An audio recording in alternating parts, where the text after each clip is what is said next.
Assalamualaikum warahmatullahi wabarakatuh. Di sini saya akan mempresentasikan radiation hazard yang beranggotakan saya sendiri Elda Devita dengan NIM 1183-2002, Made Agus Andi Gunawan dengan NIM 1183-2008, Wahid Salahuddin dengan NIM 1183-215, Timothy Ernest Arwan dengan NIM 1183-229. Next.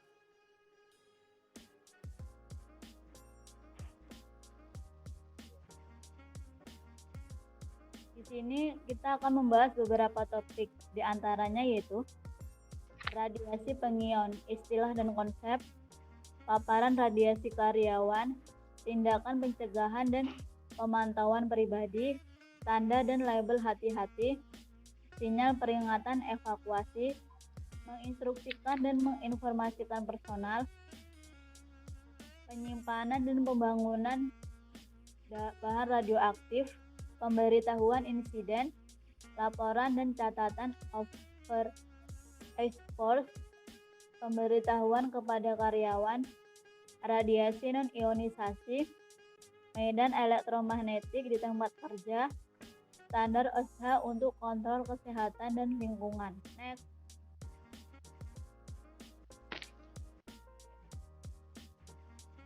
Radiasi pengion dan istilah dan konsep. Ion adalah atom bermuatan listrik yang menjadi bermuatan ketika atom netral kehilangan atau menghasilkan satu atau lebih elektron sebagai hasil dari reaksi kimia. Yang terionisasi pada umumnya memiliki sifat dan perilaku yang berbeda daripada ketika zat tersebut pada kondisi netral. Hal yang akan terjadi adalah suatu zat yang bersifat isolator atau non-konduktor akan menjadi konduktor atau mampu menghantarkan listrik ketika zat tersebut terionisasi. Ketika suatu atom atau molekul berubah menjadi ion, maka atom atau molekul tersebut menjadi sesuatu yang sepenuhnya baru. Ketika suatu materi berada dalam kondisi ion, maka materi tersebut akan lebih reaktif atau mudah bereaksi dengan zat lain. Next, Gus.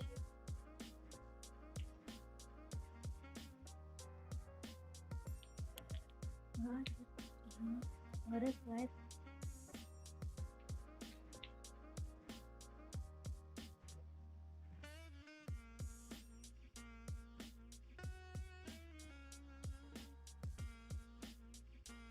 Zat yang terionisasi pada umumnya memiliki sifat dan perilaku yang berbeda daripada ketika zat tersebut pada kondisi netral. Hal yang umum terjadi adalah suatu zat yang bersifat isolator atau non-konduktor akan menjadi konduktor atau mampu menghantarkan listrik ketika zat tersebut terionisasi. Next.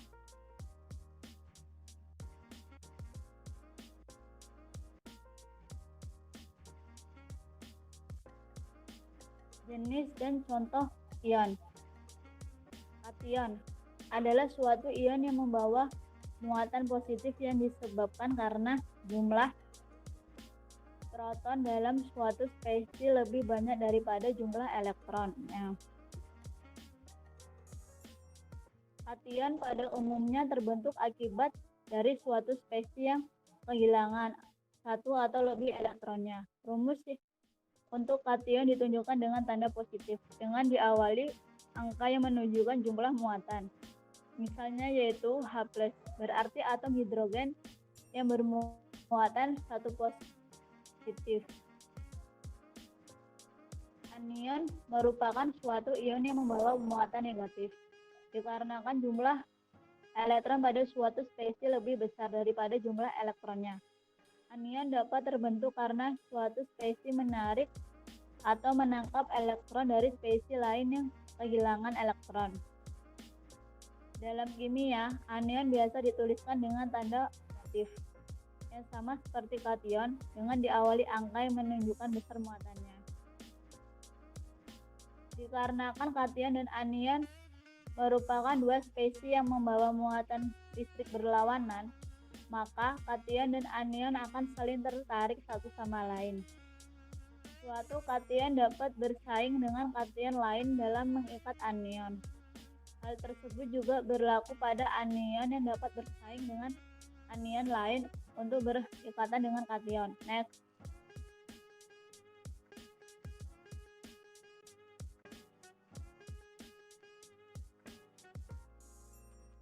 Next, Gus.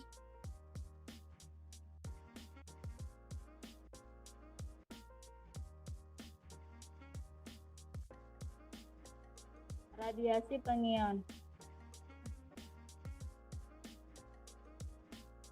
Radiasi pengion adalah radiasi yang bermuatan listrik atau berubah menjadi ion.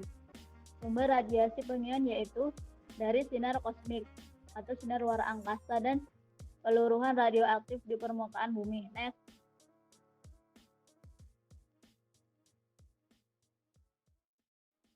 Macam-macam radiasi ionisasi. Next, Gus. Radiasi sinar alfa. Radiasi alfa merupakan inti atom helium yang bergerak dengan energi tertentu. Partikel alfa yang memiliki ukuran partikel yang besar jika dibandingkan dengan jenis radiasi partikel lainnya dan membawa dua muatan positif. Radiasi alfa mempunyai daya ionisasi partikel yang paling besar dibanding radiasi lain. Namun, jarak jangkauannya sangat pendek, hanya beberapa milimeter di udara, bergantung tingkat energinya. Partikel alfa juga mampu dibelokkan oleh medan magnet dan medan listrik karena sifat muatannya yang cenderung elektropositif. Partikel alfa mempunyai kecepatan 1/100 hingga 1/10 kecepatan cahaya, bergantung pada energinya. Karakteristik radiasi alfa adalah sebagai berikut. Radiasi alfa adalah inti atom helium yang bergerak, memiliki energi kinetik. Partikel alfa membawa dua muatan positif. Energi kinetik partikel alfa umumnya sekitar 5 MeV. Hal ini dikarenakan pembentukan partikel alfa dari peluruhan alami. Peluruhan yang hanya menghasilkan radiasi alfa sangat jarang. Umumnya, pada peluruhan alfa juga diikuti oleh produksi radiasi gamma. Partikel alfa akan berinteraksi terhadap material yang dilaluinya. Berdasarkan hukum gaya Coulomb, ionisasi dan eksitasi dari atom antara muatan positif dan muatan negatif dari orbit atom. Partikel alfa dapat mengionisasi material sangat kuat, namun dapat kehilangan energi kinetik dengan cepat. Dengan demikian, partikel alfa memiliki jangkauan radiasi yang sangat pendek. Sebagai contoh, radiasi sebuah partikel alfa dengan energi 5 MeV hanya mampu menembus 0,002 cm dari lempengan aluminium dan hanya sekitar 3,5 cm di udara. Meski radiasi alfa hanya memiliki daya tembus yang rendah, ketika sumber radiasi alfa masuk ke dalam tubuh dapat memberikan efek parah jika dibandingkan dengan radiasi yang lain. Next, Gus.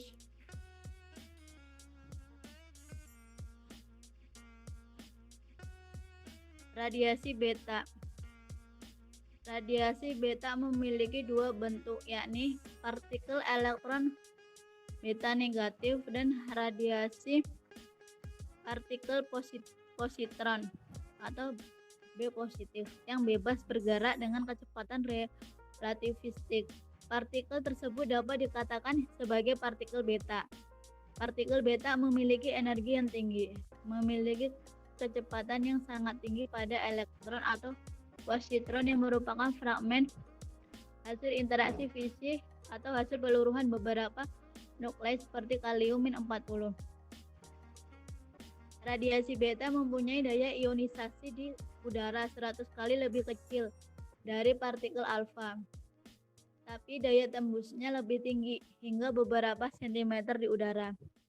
Partikel beta mempunyai kecepatan berkisar antara 1/100 hingga 99/100 kecepatan cahaya, bergantung energinya. Karena sangat ringan, partikel beta mudah sekali terhambur jika melewati medium, dan juga akan dibelokkan ketika melewati medan magnet dan medan listrik. Karakteristik dari radiasi beta yaitu massa partikel elektron mendekati massa elektron pada orbit atom, yang dimana jika berinteraksi dapat kehilangan fraksi energi kinetik yang cukup besar dalam satu interaksi jika dibandingkan dengan radiasi alfa. Partikel beta bergerak mengikuti jalur mirip dengan zigzag di dalam material. Hal ini mengakibatkan jarak penetrasi linear pada radiasi beta lebih panjang dibandingkan dengan radiasi alfa. Karena partikel elektron memiliki massa yang sangat rendah, partikel beta sebagian besar memiliki energi relativistik. Ketika partikel beta bergerak lebih cepat daripada kecepatan cahaya pada suatu material, maka akan menghasilkan shock wave dalam bentuk radiasi elektromagnetik. Efek ini disebut radiasi Cherenkov. Satu partikel beta dengan energi 1 MeV dapat bergerak mencapai 3,5 meter di udara. Next, Gus.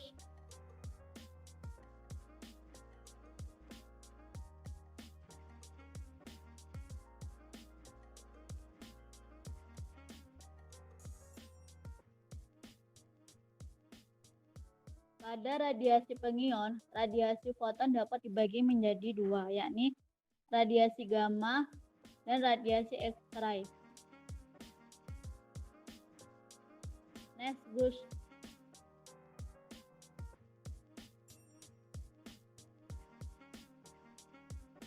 Radiasi gamma merupakan radiasi elektromagnetik, tidak memiliki massa dan tidak memiliki muatan, dengan energi yang sangat tinggi. Radiasi gamma memiliki energi foton yang sangat tinggi dengan panjang gelombang yang sangat pendek dan frekuensi yang sangat tinggi. Radiasi gamma memiliki energi yang tinggi dan memiliki daya tembus yang paling besar jika dibandingkan dengan radiasi alfa dan beta. Radiasi gamma menyertai peluruhan alfa dan beta, tidak pernah berdiri sendiri. Radiasi gamma berada di sekitar kita. Sebagai contoh, pada pisang terdapat kalium-40 dengan umur paruh mencapai 1251 kali 10⁻⁹ tahun. Radiasi gamma dipancarkan dari nuklei yang tidak stabil ketika proses transisi dari high energy state ke lower energy state. Umumnya proses ini memancarkan radiasi bentuk lainnya seperti radiasi alfa atau radiasi beta.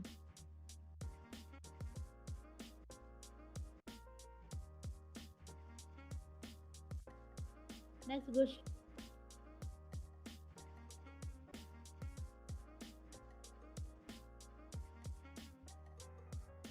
Radiasi X-ray mirip dengan radiasi gamma, dengan perbedaan utama adalah radiasi X-ray berasal ketika elektron dengan level energi yang tinggi berpindah ke level rendah yang lebih rendah. Ini mengakibatkan energi berlebih yang dimiliki oleh elektron tersebut dipancarkan. X-ray umumnya memiliki panjang gelombang yang lebih panjang dan energi yang lebih rendah jika dibandingkan dengan radiasi gamma. Karakteristik radiasi foton yaitu radiasi gamma merupakan foton dengan energi yang sangat tinggi, mencapai 10.000 kali lebih tinggi jika dibandingkan dengan energi cahaya tampak. Foton tidak memiliki massa diam dan tidak memiliki muatan. Radiasi foton tidak dapat secara langsung mengionisasi material, namun dapat secara tidak langsung mengionisasi material. Radiasi gamma bergerak pada kecepatan cahaya dan dapat bergerak mencapai ribuan meter di udara untuk menghabiskan energinya. Radiasi gamma secara umum bersamaan dengan emisi radiasi alfa dan radiasi beta. Next, Gus.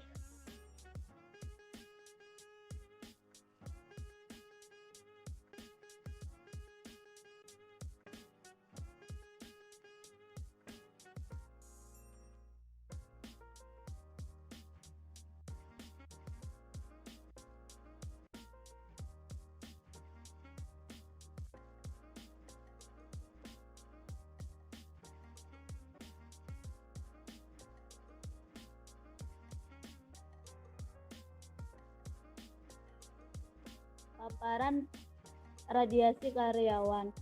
Paparan radiasi pada karyawan harus dikontrol dengan hati-hati dan dipantau secara akurat. Nice, Gus.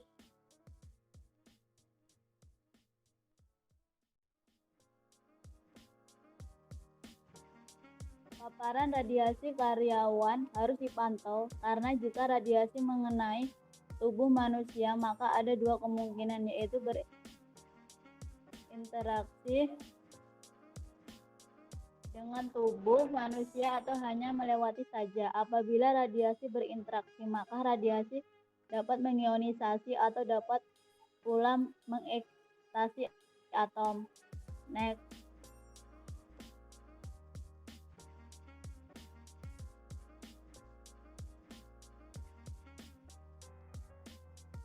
Persyaratan dan pemantauan.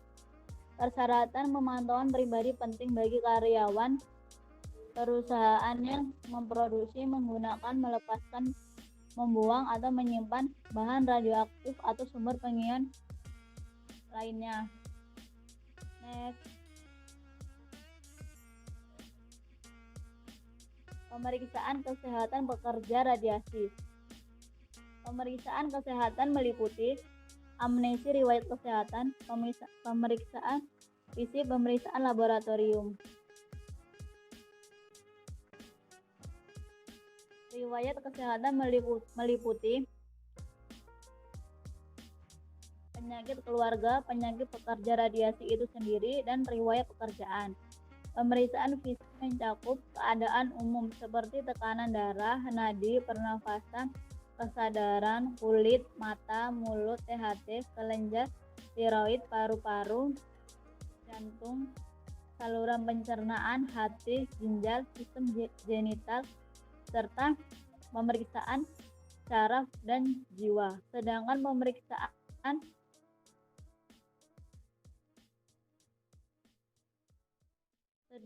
pemeriksaan laboratorium meliputi pemeriksaan darah rutin, kimiawi darah yang bertujuan untuk mengetahui keadaan umum dan khusus dari metabolisme tubuh, terutama yang berhubungan dengan paparan radiasi. Selain itu, pemeriksaan laboratorium juga mencakup pemeriksaan kromosom, analisis sperma,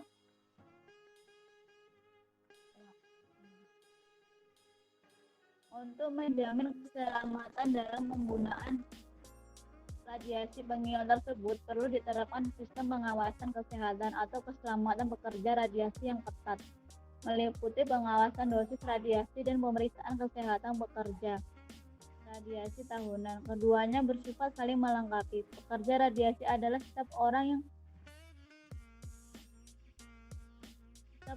karena jabatannya atau tugasnya selalu berhubungan dengan medan radiasi.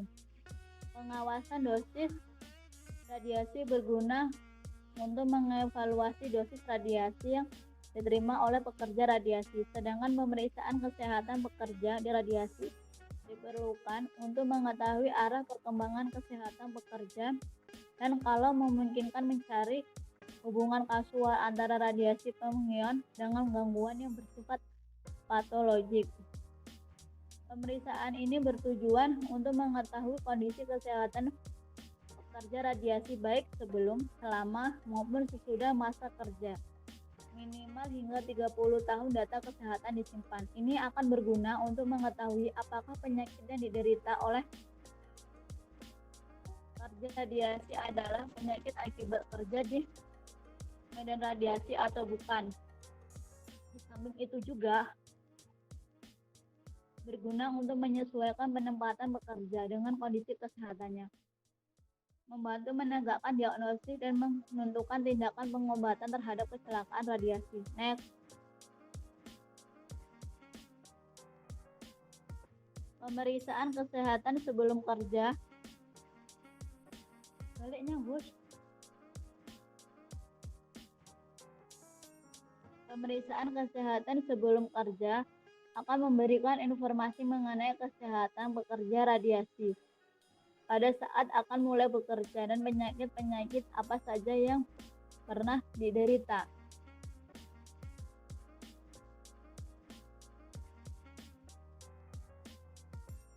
Masukan ini akan diperlukan sebagai bahan acuan untuk setiap perubahan keadaan kesehatan yang terjadi di kemudian hari. Waktu ia bekerja di medan radiasi. Pemeriksaan kesehatan ini pada prinsipnya sama seperti hanya di tempat kerja lainnya, tetapi harus disertakan aspek-aspek yang merefleksikan efek kesehatan. Spesifikasi pada pekerja radiasi. Temuan awal harus dijadikan sebagai dasar uji kesehatan pekerja sesuai tugasnya dan sebagai referensi atau pembanding terhadap perubahan yang terjadi selama bekerja dan sesudahnya. Untuk riwayat pekerjaan seorang dokter harus meninjau ulang akibat panjanan radiasi yang telah lewat, baik akibat kerja maupun tindakan medis. Next.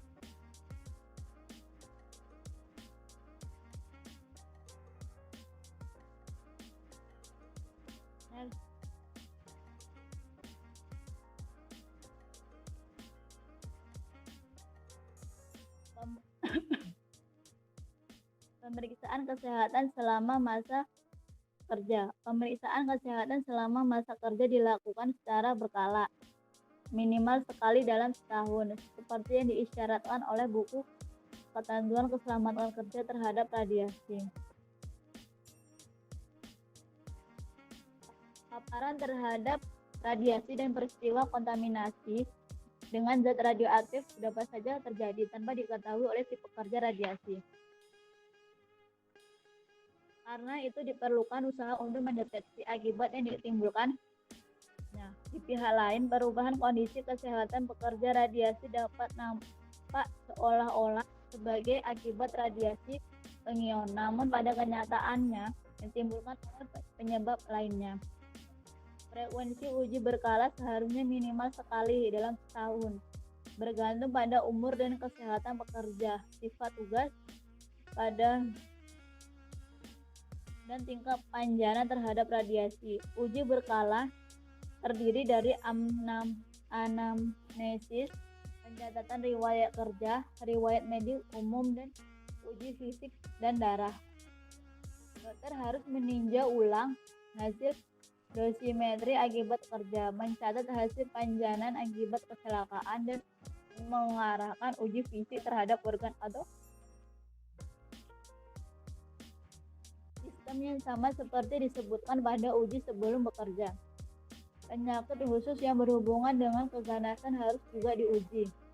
Penghentian pekerja radiasi harus dilakukan jika ada bukti-bukti perubahan darah yang mengarah ke tanda-tanda praleukemia. Tetapi untuk pekerja yang telah menderita leukemia sebelumnya, pengurangan frekuensi bekerja dengan radiasi secara fisik tidak akan merubah penyakit. Komunikasi yang baik antara pekerja dan dokter adalah sangat penting. Pada saat diistirahatkan bekerja dengan radiasi, profil kesehatan pekerja harus ditinjau ulang karena masa laten dari efek terhadap kesehatan yang mungkin timbul harus dikaji ulang, dan semua catatan medik pekerja radiasi harus disimpan untuk waktu lama, bahkan setelah pekerja pensiun. Next.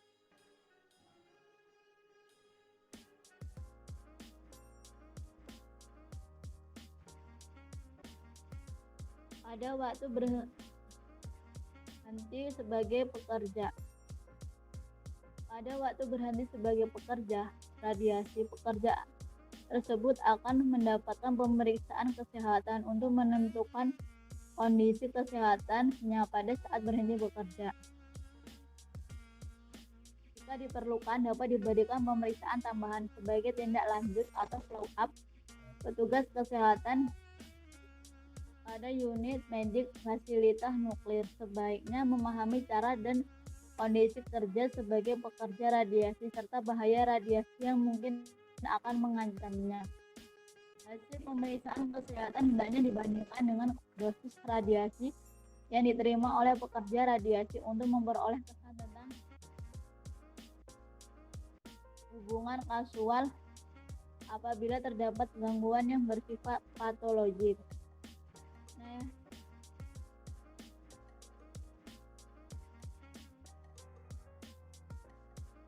Tanda dan label hati-hati.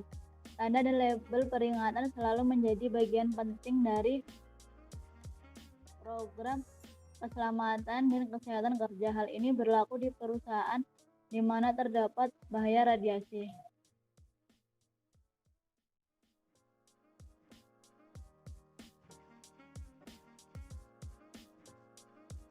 Next.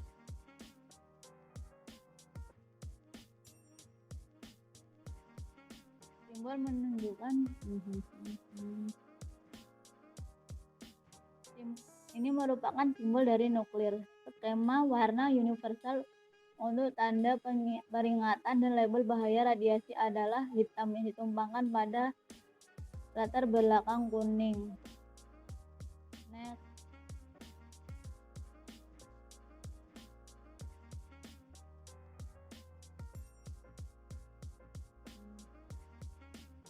Sinyal peringatan evakuasi.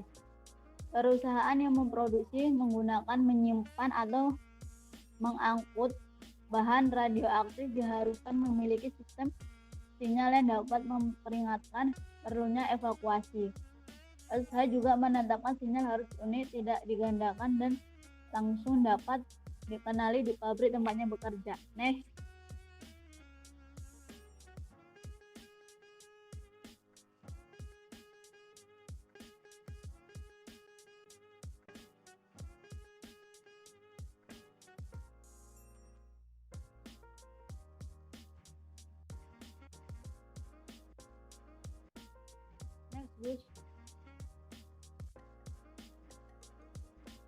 Menurut OSHA, perencanaan tanggap darurat minimal harus mencakup hal-hal sebagai berikut. Prosedur pelaporan kecelakaan, kebakaran, atau keadaan darurat lainnya. Kebijakan dan prosedur evakuasi mencakup jalur evakuasi, tim evakuasi di setiap lantai, denah evakuasi, dan sarana evakuasi lainnya. Skema atau daftar nomor telepon, yaitu penting harus menghubungi saat keadaan darurat. Jadi skema dan nomor telepon itu yang dicantumkan yang bisa dihubungi ketika keadaan darurat. Susunan prosedur tindakan darurat mulai dari prakejadian, saat terjadi keadaan darurat, dan pasca kejadian. Prosedur juga mencakup pembahasan tentang peralatan darurat, peralatan pemadam kebakaran, alarm, peralatan P3, hingga prosedur emergency shutdown. Sistem emergency shutdown adalah suatu sistem yang digunakan dalam industri perminyakan sebagai sistem pelindung atau safety dari bahaya-bahaya seperti kebakaran dan tekanan berlebih yang dapat menyebabkan ledakan. Biasanya sistem ini beroperasi apabila keadaan darurat dengan mematikan sistem proses. Susunan tim tanggap darurat mencakup koordinator, tim evakuasi, petugas P3K, dan petugas lain yang diperlukan. Next.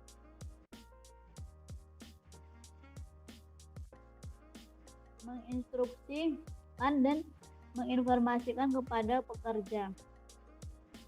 Semua karyawan yang diberitahu tentang bahaya radiasi saat Satu, di mana mereka berada, tingkat bahayanya, dan bagaimana melindungi diri mereka dari bahaya, tindakan pencegahan, dan alat.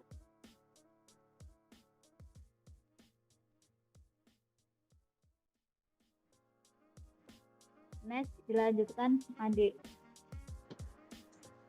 Oke, baik, terima kasih.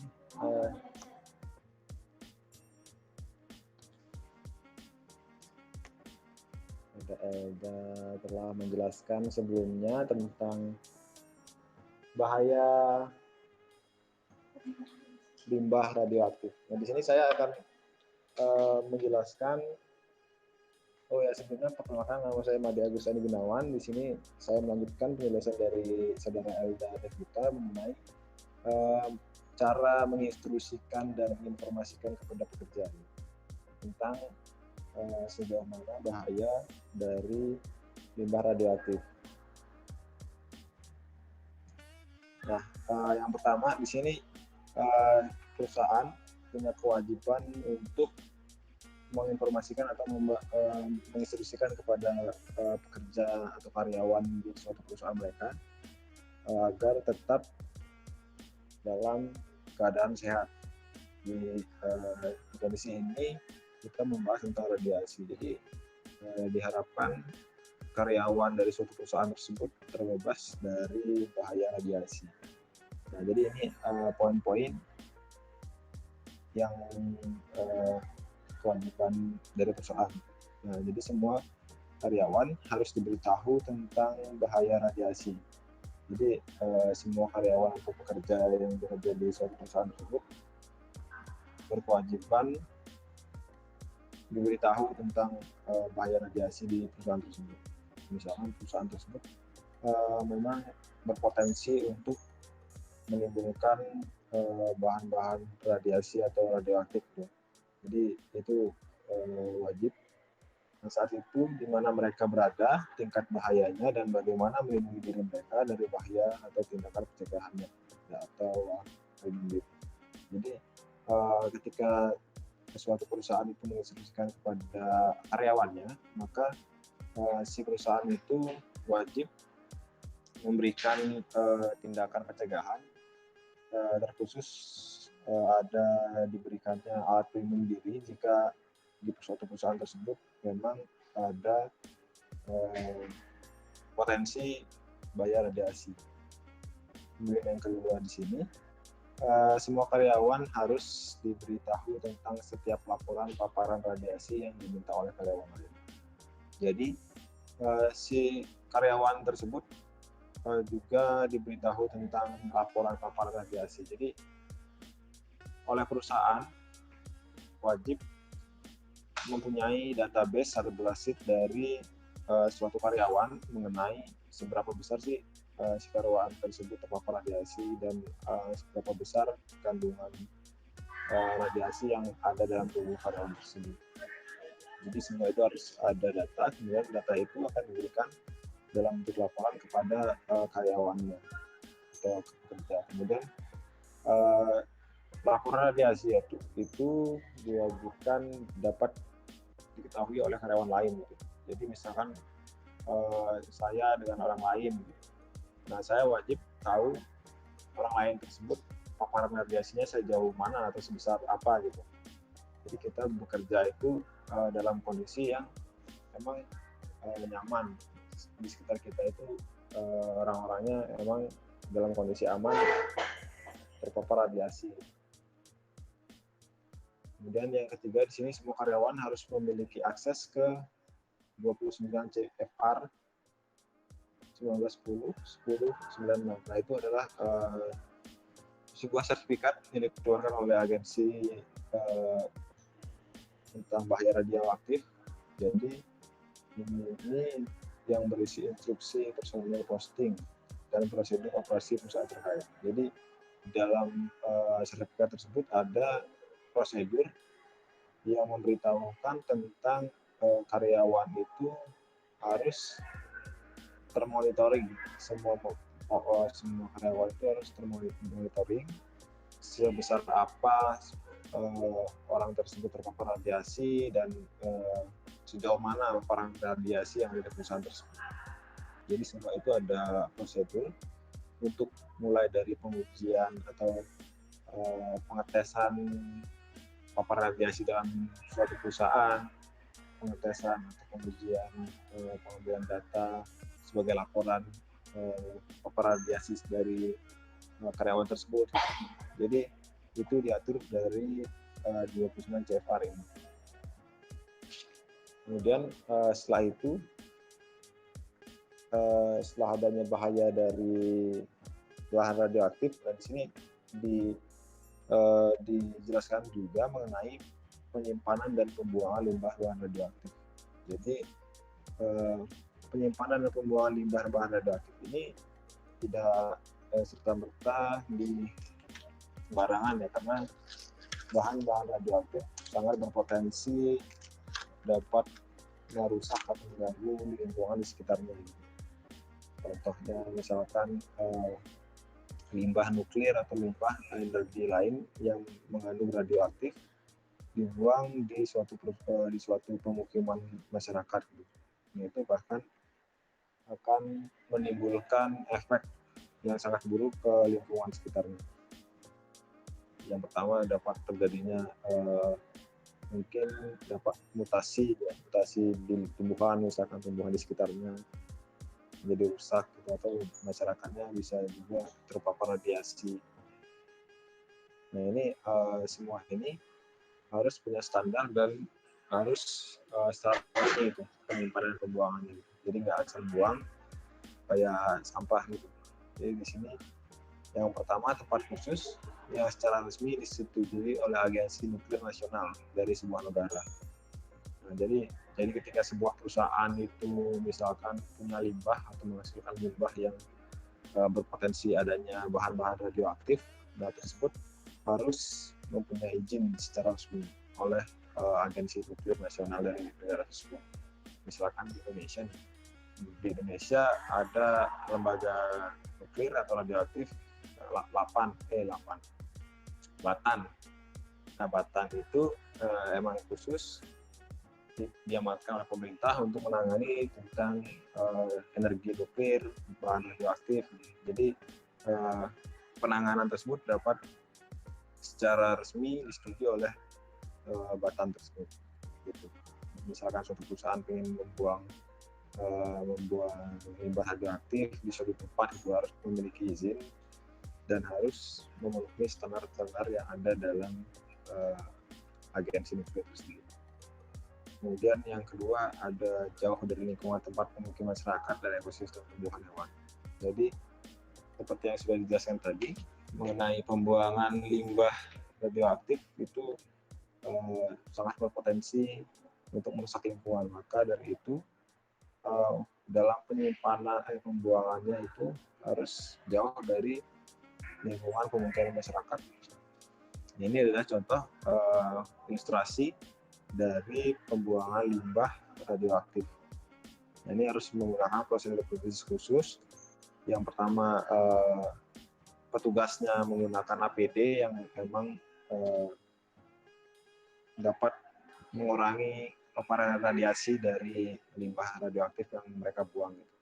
Jadi ada masker APD khusus, ada sarung tangan dan lain-lain, dan juga alat yang untuk memindahkannya itu bukan orang lagi tapi alat berat, misalkan jenis ekskavator yang digunakan untuk membuat galian untuk pembuangan limbah tersebut. Kemudian tentang penyimpanan, nah di sini ini adalah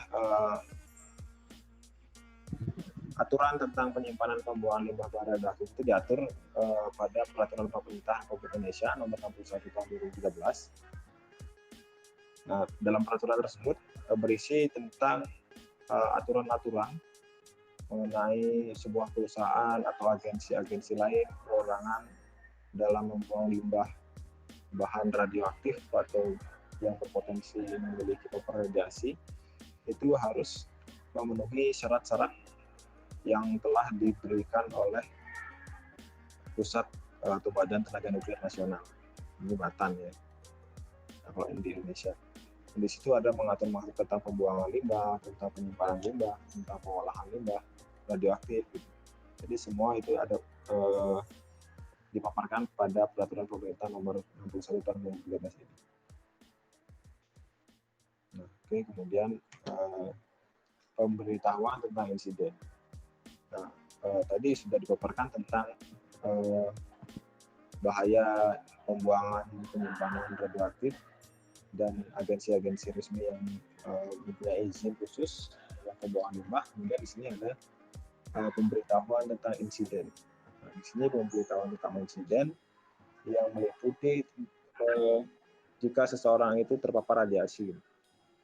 Nah, insiden terkait radiasi harus dilaporkan jika karyawan memenuhi syarat tertentu. Sebuah insiden didefinisikan oleh OSHA sebagai. Nah, di sini ada poin-poin mengenai paparan radiasi pada tubuh pekerja ya. Jadi yang pertama ada paparan seluruh tubuh seorang terhadap radiasi 25 rem atau lebih.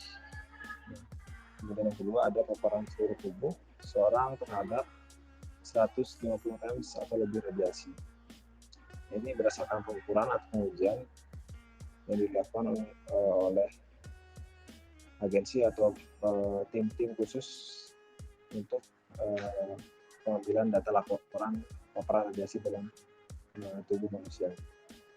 Yang ketiga di sini adalah paparan kaki, pergelangan kaki, tangan, atau lengan bawah seseorang terhadap radiasi 375 rem atau lebih.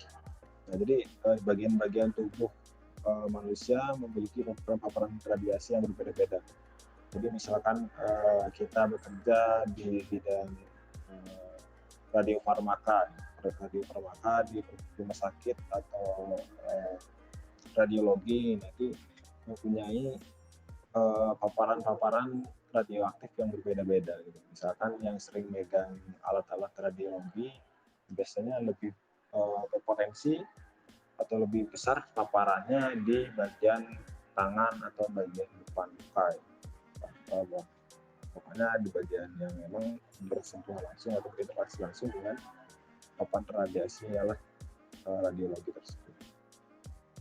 Nah, itu maka ada memiliki nilai-nilai yang berbeda. Jadi tidak bisa kita samaratakan di seluruh tubuh paparan radiasi tersebut.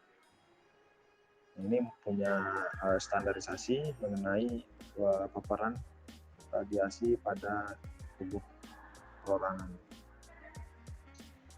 Kemudian yang keempat ada pelepasan bahan radioaktif dalam konsentrasi yang jika dirata-ratakan selama 24 jam akan melebihi 5.000 kali lipat dari batas yang ditentukan. Nah, ini sudah jelas sekali ya mengenai jika seseorang itu terpapar radiasi jika dirata-ratakan 24 jam sampai lebih dari 5.000 kali lipat dari batas yang ditentukan. Misalkan di bagian kaki, bagian tangan atau lengan bawah seseorang itu misalkan 375 rems.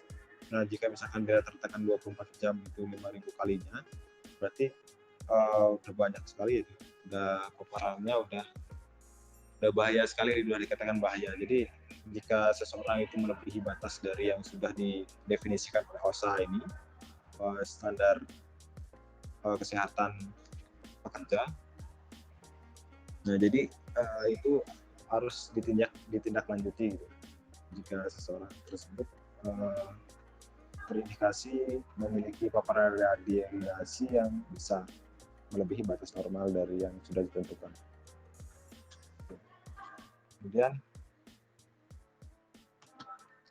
nah ini pemberitahuan insiden. Jadi di negara-negara bagian di Amerika Serikat itu mempunyai sebuah perkumpulan yang beranggotakan negara-negara bagian dari negara tersebut. Misalkan di sini ada Alabama, Arizona, Arkansas, Colorado, Florida, Virginia, Idaho, Kansas, Kentucky, Louisiana, Maryland, Mississippi, Westphalia, New York, North Carolina, North Dakota, Oregon, South Dakota, Tennessee, Texas, Washington. Ini negara bagian ini itu bergabung dalam suatu komisi atau suatu gabungan itu ya, yang memang punya perjanjian mengenai standar-standar di bidang radioaktif gitu. Jadi misalkan negara bagian A, misalkan Albana gitu, di negara bagian tersebut ada perusahaan yang melanggar atau memiliki paparan radiasi yang melebihi batas. Nah, itu akan ditindaklanjuti dan berdasarkan hasil dari diskusi mereka gitu dalam suatu gabungan yang ada di negara bagian tersebut. Nah, mereka punya perjanjian nih dalam suatu kumpulan itu. Nanti jika salah satu anggotanya tidak sesuai dengan aturan yang sudah dibuat hasil dari diskusi mereka, maka akan ditindaklanjuti, misalkan diberikan penanganan langsung oleh Atomic Energy Commission. Gitu. Jadi misalkan di Indonesia ada Batan yang menangani tentang radioaktif atau nuklir. Jadi di negara Indonesia punya standar khusus yang dikeluarkan oleh Batan. Jadi perusahaan lain itu menitik beratkan dari aturan yang dikeluarkan oleh Batan. Jadi untuk semua kegiatan yang berkaitan dengan atau pembuangan, untuk penyimpanan limbah radioaktif harus sesuai dengan aturan yang dikeluarkan oleh Batan.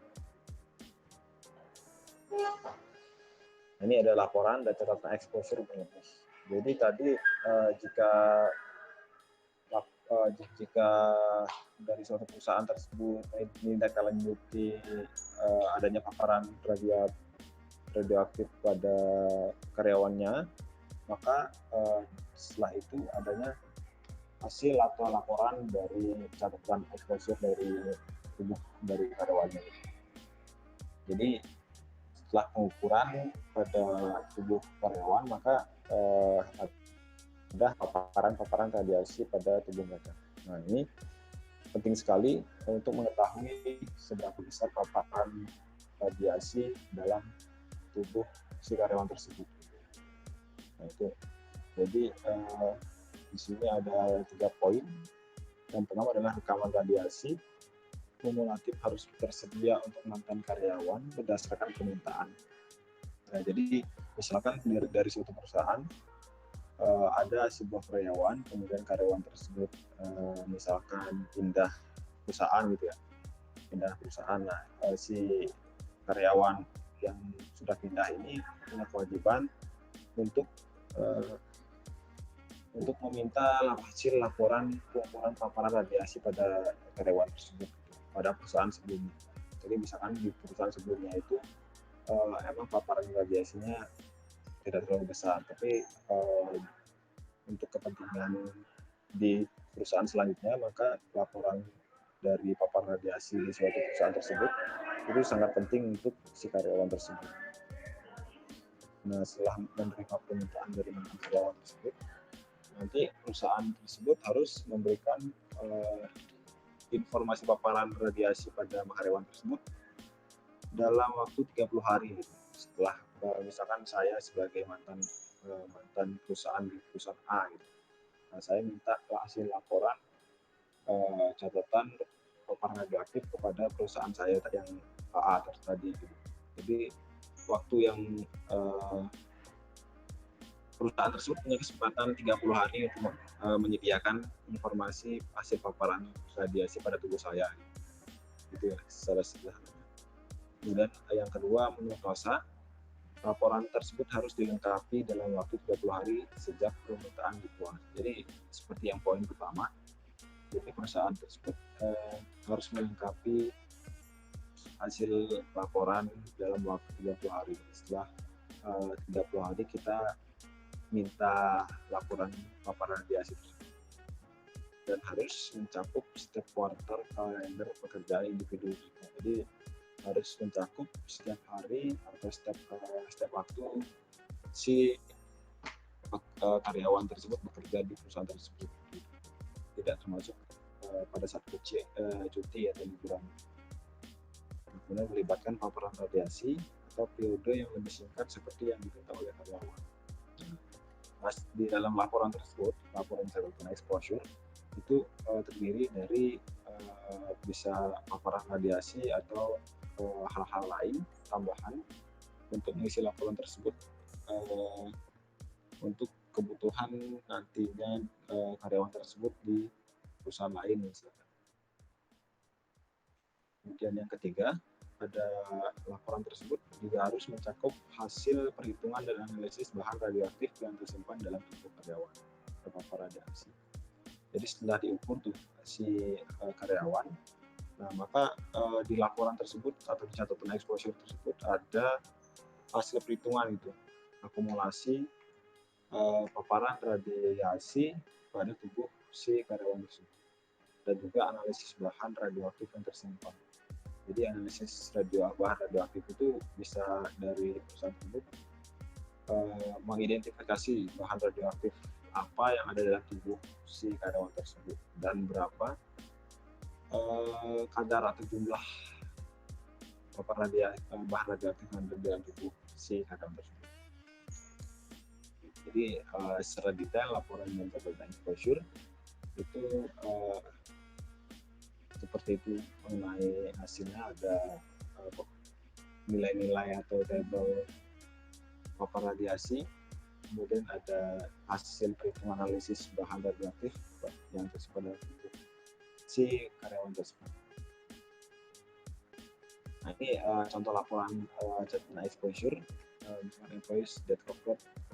Ini ada di bagian-bagian tubuh misalnya wall, body, head, and trunk, blood forming organs, gland of ash, organelle, dan pokoknya setiap bagian tubuh, skin, kulit, berapa 7,5 rems, maksimal quarter.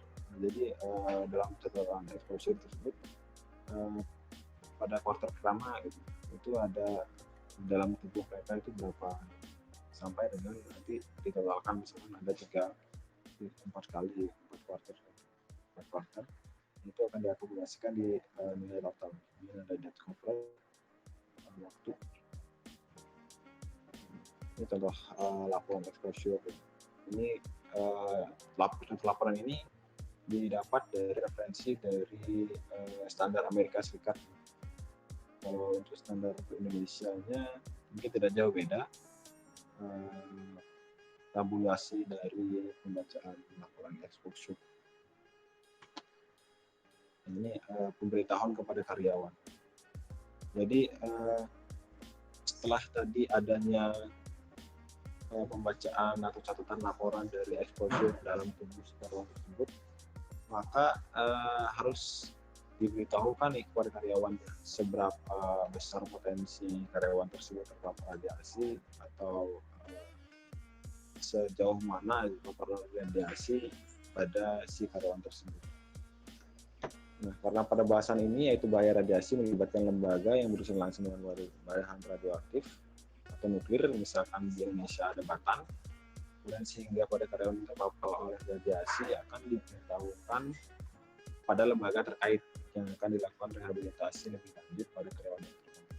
Nah, misalkan nih, hasil dari laporan tadi itu terindikasi bahwa si karyawan A itu terpapar radiasi melebihi batas normal, misalkan jika dirata-ratakan tadi lebih dari 5.000 kali ya, 5.000 kali dari paparan normal, nah maka tersebut harus benar-benar direhabilitasi di lembaga yang memang konsen di bidang radioaktif atau nuklir, misalkan Indonesia Batan. Gitu.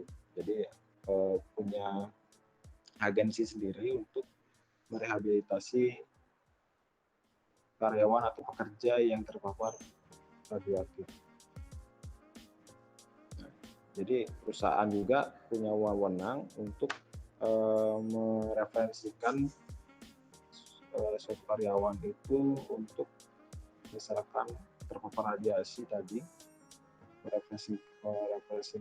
mereferensikan ke agensi yang ada di negara tersebut.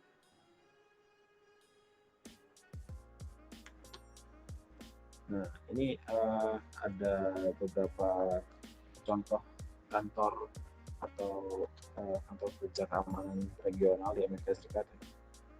Ada 4 region. Ini adalah contoh untuk laporan jika suatu karyawan terindikasi terpapar radioaktif lebih batas. Misalnya adalah US Nuclear Regulatory Commission regional 1. Jadi di Amerika punya sebuah kumpulan yang membahas atau yang konsen dengan energi nuklir atau atomic agency. Jadi punya office khusus di setiap daerah, di setiap regional. Jadi nanti di regional 1 ada negara-negara bagian tergabung beberapa negara, kemudian ada bagian regional 2 itu ada negara bagian beberapa bagian juga, kemudian yang 3, yang 4 dan seterusnya.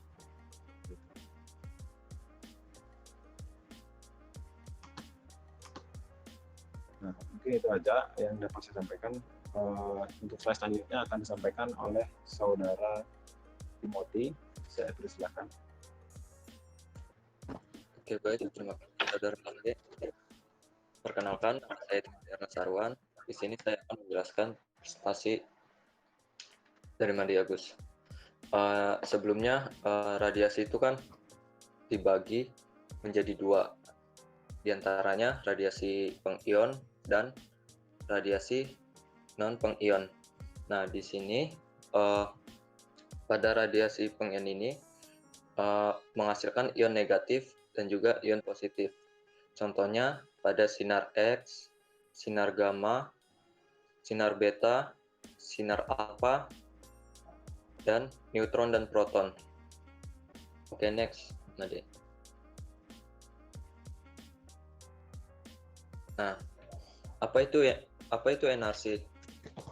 Jadi selama ini kita mengira OSA satu-satunya lembaga yang mengatur paparan radiasi. Ternyata NRC juga merupakan lembaga terkemuka di bidang ini. Peraturan NRC menetapkan bahwa total dosis internal dan eksternal untuk karyawan tidak boleh melebihi 5 rem per tahunnya. Revisi yang sama ini menetapkan batas exposure total 0,6 rem selama kehamilan bagi karyawan perempuan. Menurut NRC sendiri, paparan radiasi rata-rata pekerja pembangkit nuklir kurang dari 400 mg per tahunnya. Nah, jadi NRC ini lembaga yang membidangi keselamatan terhadap kegiatan penelitian, pengembangan, dan juga penggunaan tenaga nuklir. Kemudian lembaga ini juga mempunyai kewenangan untuk merencanakan kebijakan, mendiskusikan, dan menetapkan hal-hal yang berkaitan dengan pemeliharaan keselamatan fasilitas nuklir. Oke, next.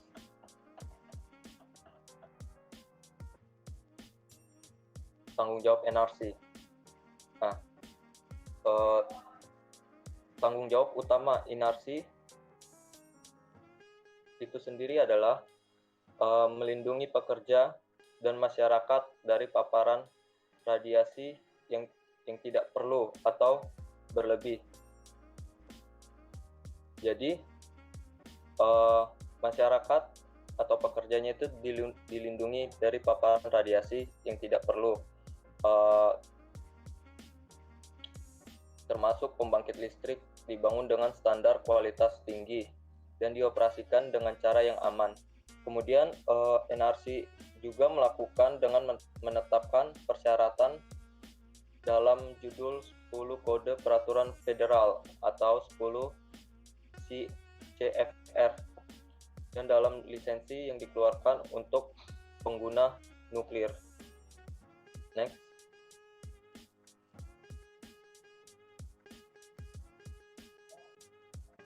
Nah, tanggung jawab atasan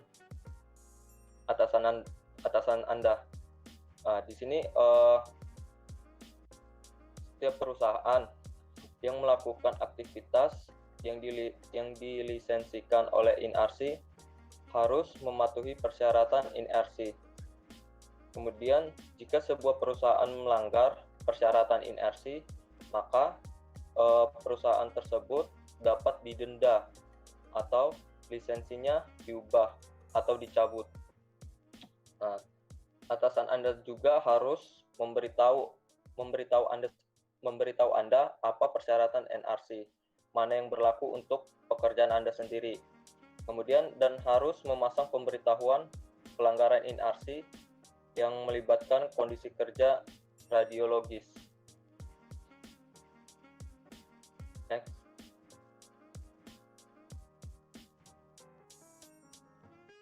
Nah, kemudian di sini tanggung jawab kita sendiri sebagai pekerja. Contohnya, apa tanggung jawab kita sendiri sebagai pekerja itu? Yaitu tanggung jawab kita ialah untuk perlindungan Anda sendiri dan perlindungan rekan-rekan Anda. Anda harus tahu bagaimana persyaratan INARSI terkait dengan pekerjaan Anda dan harus mematuhinya. Kemudian jika Anda mengamati pelanggaran persyaratan atau memiliki masalah keamanan, Anda wajib harus melaporkannya. Next.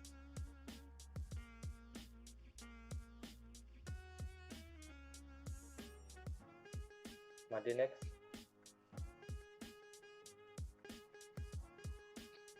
Nah, bagaimana jika saya menyebabkan pelanggaran? Nah, tentu saja jika kita sebagai pekerja terlibat dalam kesalahan atau pelanggaran yang disengaja yang dapat menyebabkan pelanggaran terhadap persyaratan INARSI atau melenceng terhadap aturan-aturan atau syarat INARSI itu sendiri, akan menyebabkan atau akan menyebabkan pelanggaran jika tidak terdeteksi atau mungkin dengan sengaja memberikan informasi yang tidak akurat atau tidak lengkap baik kepada INARSI ataupun perusahaan Anda. Anda sendiri dapat dikenakan penegakan hukum tindakan. Nah, jika Anda melaporkan pelanggaran semacam itu, maka NRC akan mempertimbangkannya. Jadi jika kita jujur kepada perusahaan atau apapun, kita melanggar, istilahnya kita mengakui kesalahan terhadap perusahaan atau apa, maka ada pertimbangan seputar pelaporan Anda dalam menentukan tindakan penegakan yang tepat. Next.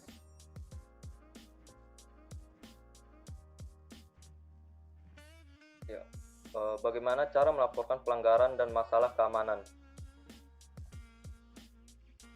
Nah, di sini jika Anda yakin telah terjadi pelanggaran atau pelanggaran aturan INARSI atau persyaratan lisensi, atau jika Anda memiliki masalah keamanan, Anda harus segera melaporkannya kepada supervisor Anda sendiri.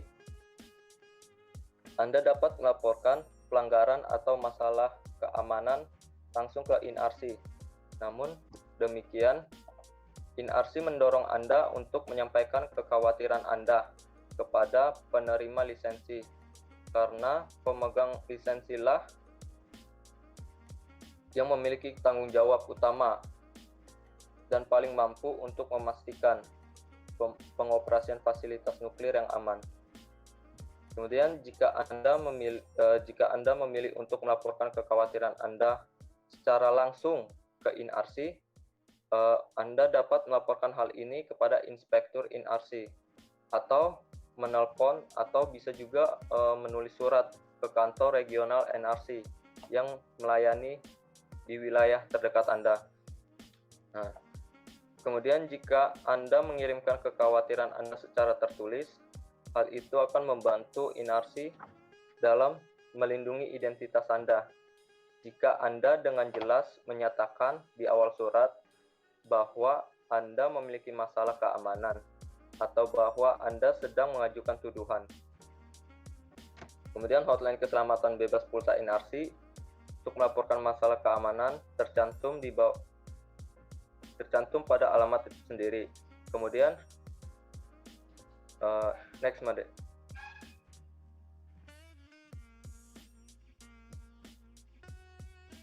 Nah, bagaimana jika saya bekerja dengan bahan radioaktif atau di sekitar sumber radioaktif? Nah, di sini kita membayangkan jika bagaimana kita bekerja dengan istilahnya dengan yang mengandung bahan-bahan radioaktif lah. Nah, jika kita bekerja dengan bahan-bahan radioaktif atau di dekat wilayah kita, misalnya sumber radiasi, jumlah paparan radiasi yang diizinkan untuk Anda terima mungkin dibatasi oleh peraturan NRC. Batasan exposure Anda terkandung dalam bagian 20.1201,20.1207 dan 20.1208 dari judul 10, yaitu Kode Peraturan Federal atau 10 CFR 20. Nah, itu tergantung pada bagian dari peraturan yang menjadi subjek atasan Anda. Meskipun ini adalah batas maksimum yang diperbolehkan, atasan Anda juga harus menjaga paparan radiasi Anda sejauh di bawah batas tersebut sebagaimana dapat diwajarkan.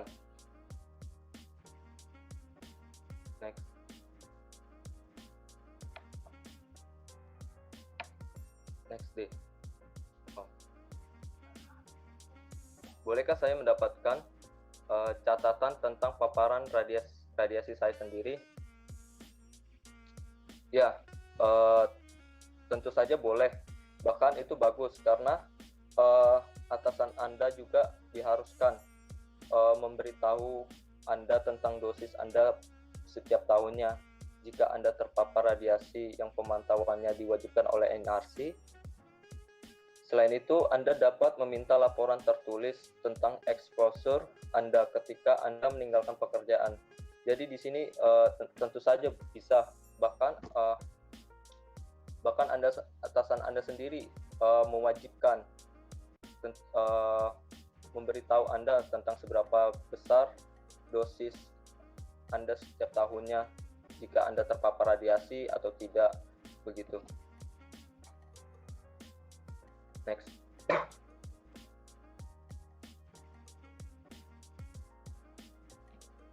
Bagaimana pelanggaran persyaratan NRC diidentifikasi? Nah, NRC melakukan inspeksi rutin di fasilitas berlisensi untuk memastikan kepatuhan dengan persyaratan NRC. Selain itu, pemberi kerja dan kontraktor lokasi Anda melakukan inspeksi sendiri untuk memastikan kepatuhan. Semua inspektur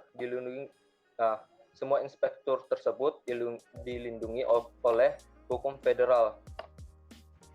Gangguan dengan mereka dapat mengakibatkan tuntutan pidana dengan pelanggaran federal.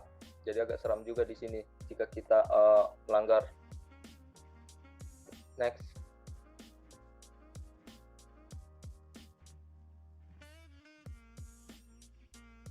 Oke, bolehkah saya berbicara dengan inspektur NRC?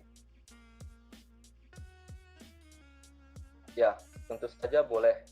Karena inspektur NRC sendiri karena inspektur NRC ingin berbicara dengan Anda jika Anda punya hal-hal yang membuat Anda khawatir gitu tentang keselamatan radiasi atau juga memiliki masalah keselamatan lain tentang aktivitas berlisensi.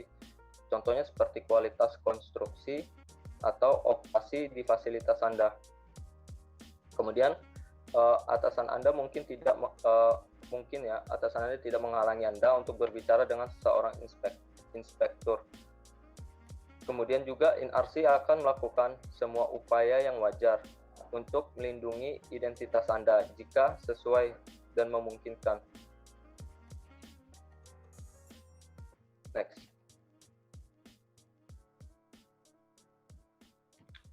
Oke, bagaimana cara menghubungi INRC? Yang pertama, kita bisa berbicara di tempat di INRC sendiri, atau juga bisa melalui telepon ataupun kirim surat. Kemudian yang kedua, jika kita menelpon pada saat jam kerja, maka telepon kita dialihkan secara otomatis ke kantor regional INRC. Kemudian yang ketiga, bagaimana jika kita menelpon setelah jam kerja? Nah, maka panggilan kita itu akan dialihkan ke kantor pusat INRC-nya itu sendiri, di mana staf yang bekerjanya itu bekerja selama 24 jam lamanya. Next.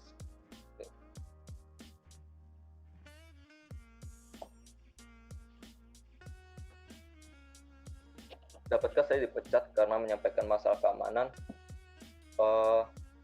Menurut Undang-Undang Federal, menurut Undang-Undang Federal melarang pemecatan dengan syarat yang pertama, kita meminta INRC menegakkan aturannya terhadap atasan kita. Kemudian yang kedua, tidak terlibat dalam pelanggaran persyaratan INRC. Kemudian yang ketiga, memberikan informasi kepada INRC atau perusahaan Anda sendiri tentang pelanggaran persyaratan atau masalah keselamatan. Kemudian yang keempat, atau meminta bersaksi, membantu atau mengambil bagian dalam proses INRC, Kongres atau federal atau negara bagian manapun. Next, Made.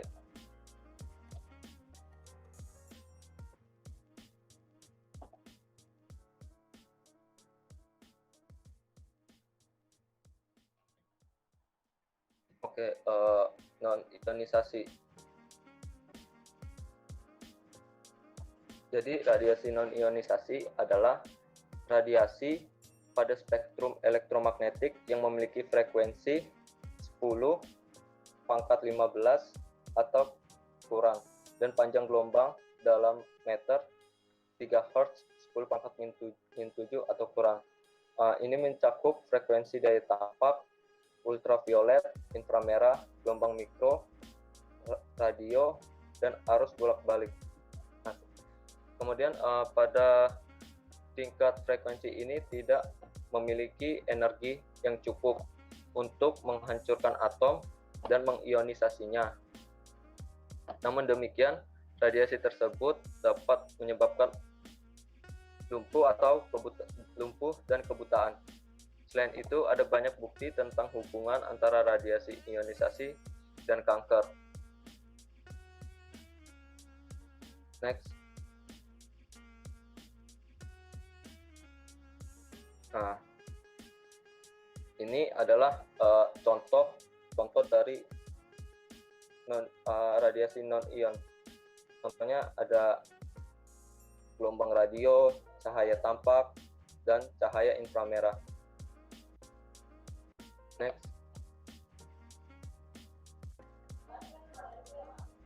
Next deh. Oke.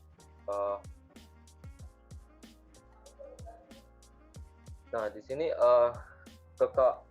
kekhawatiran terbesar tentang radiasi non-ionisasi berkaitan dengan sumber-sumber berikut ini. Yang pertama ada visible radiation, yang kedua ada ultraviolet radiation, yang ketiga ada infrared radiation, yang keempat ada radio frequency and microwave radiation, yang kelima ada extremely low frequency radiation, terus yang keenam ada laser, yang ketujuh ada video display terminal. Next.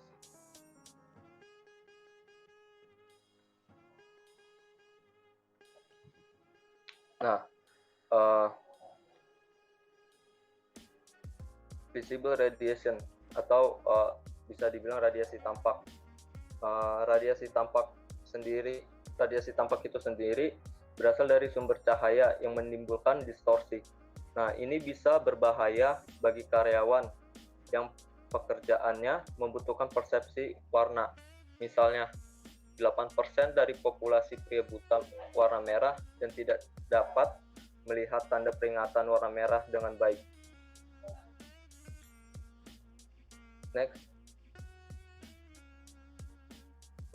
Ultraviolet radiation atau radiasi ultraviolet. Sumber radiasi ultraviolet yang paling umum ialah matahari. Masalah potensial dari radiasi ultraviolet termasuk sengatan matahari, kanker kulit, dan katarak. Tindakan pencegahan termasuk kacamata hitam khusus yang diolah untuk menghalangi sinar ultraviolet dan pakaian pelindung. Sumber radiasi ultraviolet lainnya termasuk laser, busur las, dan lampu ultraviolet. Next.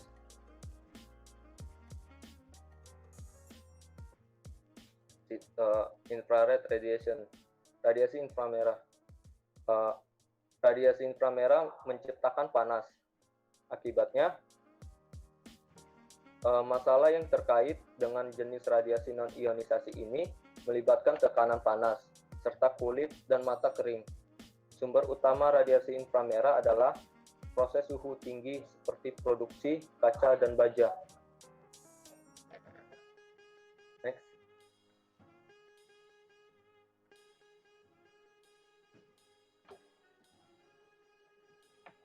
Radio frequency and microwave radiation.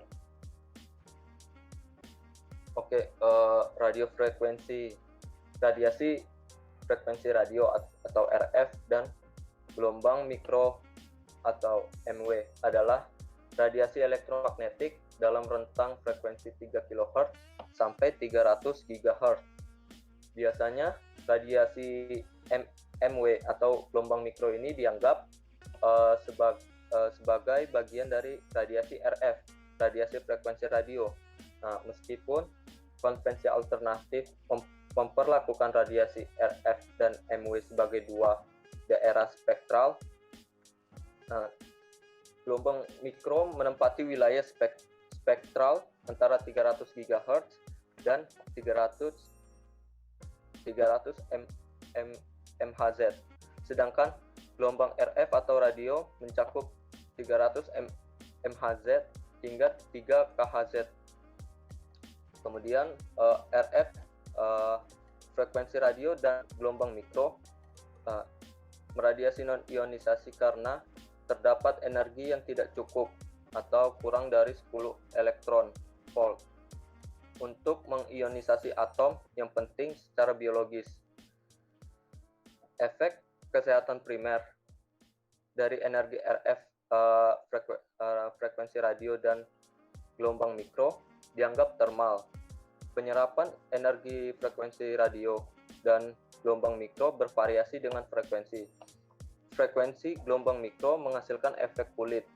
Di sini Anda benar-benar dapat merasakan kulit Anda mulai terasa hangat. Kemudian radiasi frekuensi radio dapat menembus tubuh dan diserap di dalam organ tubuh tanpa efek kulit yang dapat memperingatkan seseorang tentang bahaya.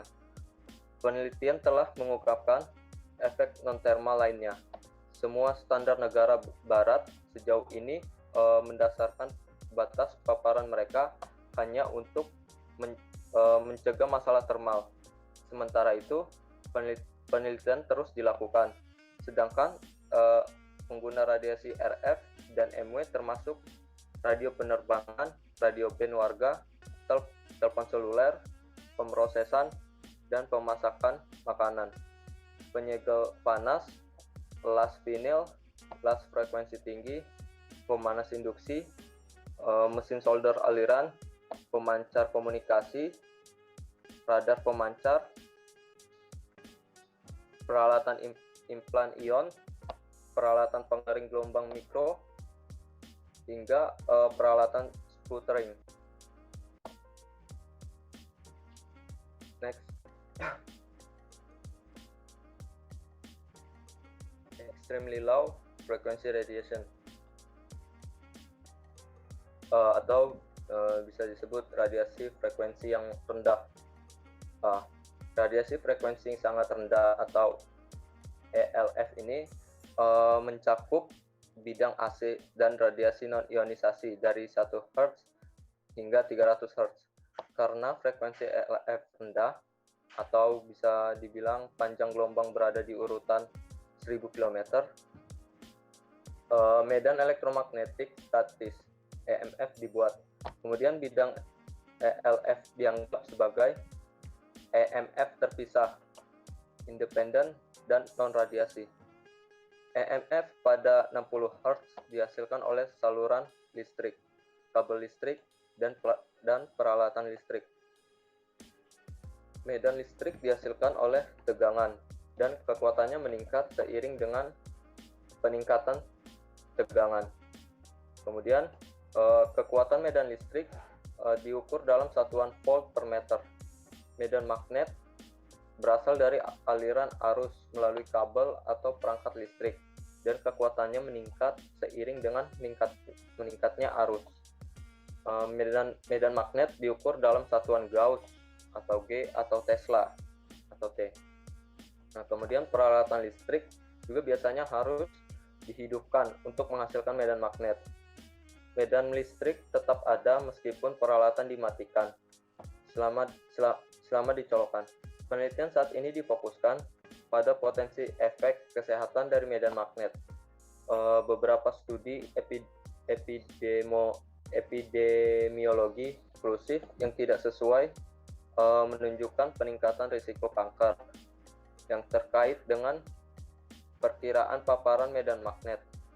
Tidak ada asosiasi serupa yang dilaporkan untuk medan listrik. Paparan EMF sendiri tergantung pada kekuatan sumber medan magnet, jarak dari sumber tersebut, dan waktu yang dihabiskan di medan magnet. Next day.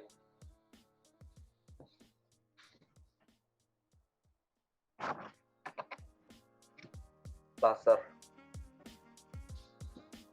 Oke, laser semakin banyak digunakan di dalam bidang industri modern. Bahaya laser terdiri dari ancaman termal ke mata dan ancaman sengatan listrik dari sumber listrik. Selain itu, asap yang dibuat oleh laser dalam beberapa proses dapat menjadi racun. Next.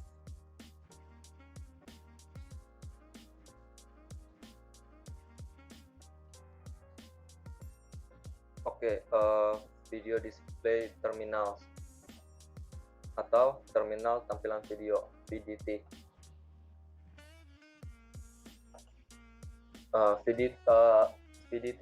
VDT banyak digunakan di tempat kerja modern. Mereka memancarkan berbagai jenis radiasi non-ionisasi. Biasanya, level tersebut jauh di bawah standar yang ditetapkan. Namun, kekhawatiran tetap ada tentang efek jangka panjang dari paparan jangka panjang dan kontinu terhadap radiasi berbasis VDT .29. Kemudian, Institut Nasional untuk Keselamatan dan Kesehatan Kerja memantau, atau NIOSH, memantau masalah ini dan melihat potensi dampak pengguna VDT pada perempuan hamil. Jadi, NIOSH menemukan bahwa wanita yang bekerja dengan VDT tidak memiliki resiko keguguran yang lebih besar. Next, Made.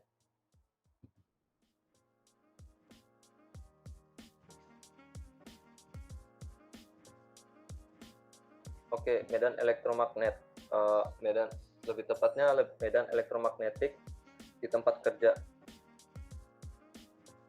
Jadi, studi pertama tentang efek potensial pada kesehatan pekerja dari paparan pekerjaan terhadap medan elektromagnetik diterbitkan dalam literatur bekas Uni Soviet pada pertengahan 1960-an. Dalam studi ini, pekerja gardu listrik melaporkan berbagai keluhan subjektif, termasuk masalah dengan sistem kardiovaskular, pencernaan, dan saraf pusat mereka. Nah, sejak itu banyak studi tentang efek medan elektromagnetik pada manusia telah dilakukan. Kemudian menurut Savitz sendiri, hubungan yang dilaporkan antara pekerjaan listrik dan leukemia dan kanker otak tampaknya terlalu konsisten untuk dikaitkan dengan kebetulan. Nah, pekerjaan dengan insiden leukemia dan kanker otak yang lebih tinggi dari biasanya adalah sebagai berikut. Yang pertama biasanya operator telepon, pekerja manufaktur listrik, pekerja pembangkit listrik, pekerja telekomunikasi, insinyur listrik, pekerja jalur listrik, operator pembangkit listrik, penyambung kabel listrik. Kemudian masalah kesehatan yang paling sering dikaitkan dengan paparan medan elektromagnetik adalah kanker otak, leukemia mieloid akut, leukemia, dan leukemia limfatik. Next, D.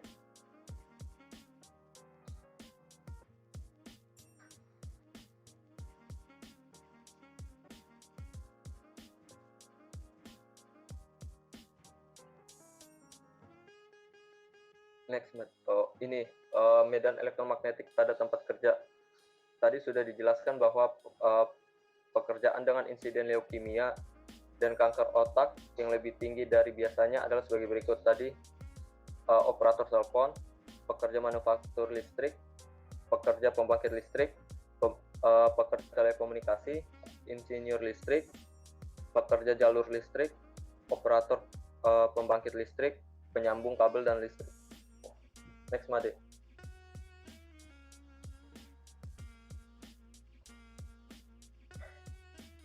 Oke, EMF dan masalah kesehatan. Jadi penelitian telah menunjukkan bahwa beberapa karyawan yang terpapar medan magnet tinggi telah meningkatkan tingkat kanker. Namun asosiasi semacam itu tidak selalu menunjukkan bahwa paparan medan elektromagnetik menyebabkan kanker. Para ilmuwan juga telah melihat dengan cermat semua bukti EMF, tetapi mereka masih tidak setuju tentang efek medan elektromagnetik tersebut terhadap kesehatan, kecuali untuk mengatakan bahwa diperlukan informasi yang lebih baik. Banyak penelitian melaporkan sedikit peningkatan pada tingkat leukemia atau kanker otak pada kelompok orang yang tinggal atau bekerja di medan magnet tinggi. Penelitian lain tidak menemukan peningkatan seperti itu. Data paling penting berasal dari 6 studi terbaru tentang pekerja yang memakai monitor EMF untuk mengukur medan magnet. Next, Made.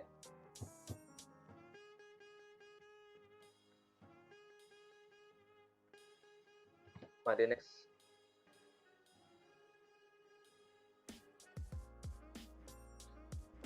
Oke, cancellation approach. Jadi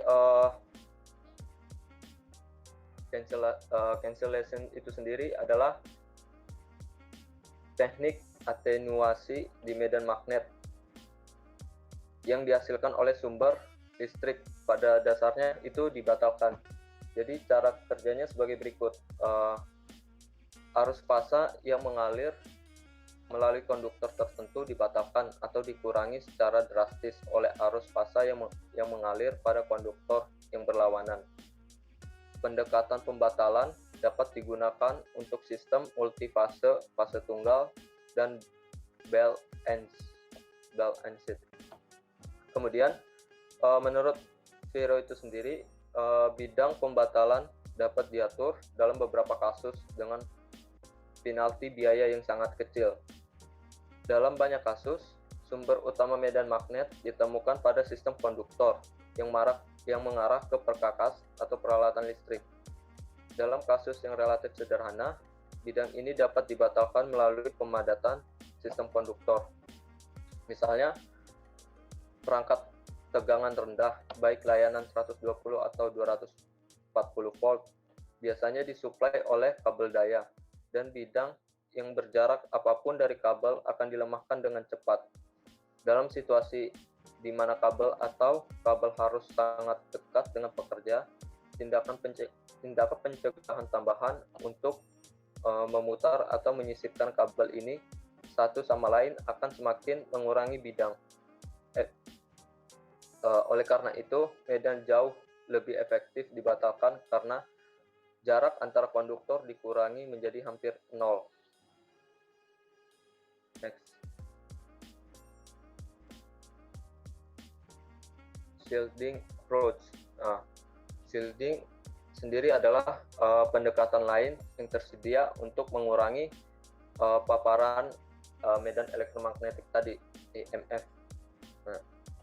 Kemudian di sini menurut Vero juga, perisai medan magnet mensyaratkan bahwa medan magnet dialihkan di sekitar volume yang dianggap sensitif terhadap medan magnet, atau medan magnet terkandung di dalam perangkat yang menghasilkan medan magnet, menyelesaikan perisai secara efektif pada sumber atau subjek yang membutuhkan perhatian ekstra dalam memilih bahan perisai.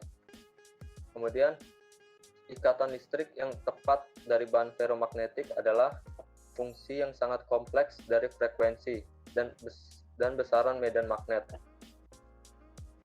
Untuk medan magnet yang kuat, karakteristik saturasi nonlinear yang tinggi dari bahan magnetis telah dikenal secara luas dan cukup disesuaikan untuk mencapai pelindung sumber. Namun, hanya sedikit insinyur dan fisikawan yang menyadari bahwa koersif pada gaya magnetisasi yang sangat rendah. Perisai subjek selalu melibatkan medan magnet lemah. Bahan magnetik yang biasanya dianggap memiliki permeabilitas yang sangat tinggi mungkin menunjukkan permeabilitas yang cukup rendah jika digunakan untuk melindungi tingkat medan miligauss. Jadi, masalah rentang dinamis yang dihadapi saat mencoba menerapkan teknik pembatalan muncul kembali dalam bentuk yang berbeda saat mencoba memanfaatkan teknik perisai. Next. Made next. Oke, untuk selanjutnya ini akan dijelaskan oleh Wahid. Silakan untuk Saudara Wahid, dipersilahkan. Baik, di sini saya akan melanjutkan presentasi dari demo ya. Ini di sini ada safety fact ya. Nah, di sini ada sedikit beberapa fakta itu baik penghindaran dan perlindungan yang diperlukan menggunakan yang sangat teknis itu membutuhkan spesialisasi dalam pengetahuannya begitu ya. Nah, profil keselamatan itu dalam kesehatan dan keselamatan itu adalah spesialis EMF gitu ya yang perlu menemukan solusi pada masalah EMF. Nah, di sini ada safety fact yaitu rata-rata exposure dari medan magnet gitu ya, rata-rata gitu. Yang pertama untuk berdasarkan tipe pekerjaannya yaitu ada cleric worker without computer, yaitu di situ ada median rata-rata hariannya itu sebenarnya 0,2 sampai 2. Kemudian clerical worker dengan komputer yaitu ada rata-rata median hariannya itu 1,2. Yaitu pada maksimis yaitu 1,9. Kemudian pada pekerja yang berhubungan dengan listrik itu 2,5. Kemudian untuk elektrisian 5,4 dan pada pengelasan yaitu menggunakan 8,2. Next.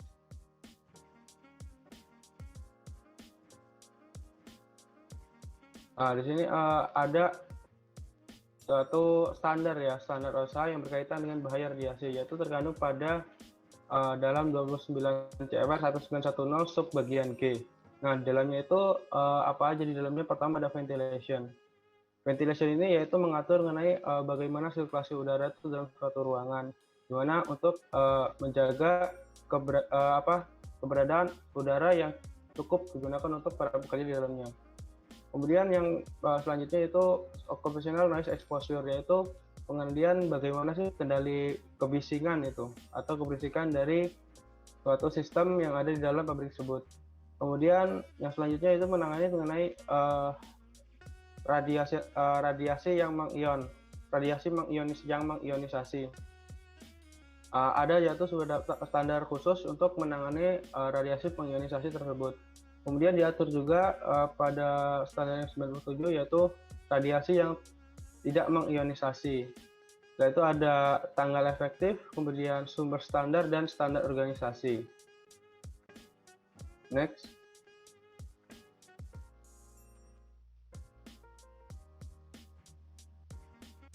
Oke, di sini ada beberapa sedikit rangkuman dari materi-materi yang telah disampaikan sebelumnya. Yang pertama yaitu ada beberapa istilah yang banyak berkaitan gitu ya dengan radiasi pengion. Yang pertama yaitu bahan radioaktif. Bahan radioaktif itu adalah materi yang mengandung entitas stabil memancarkan radiasi. Entitas stabil ini bisa memancarkan berbagai macam sinar atau partikel gitu ya.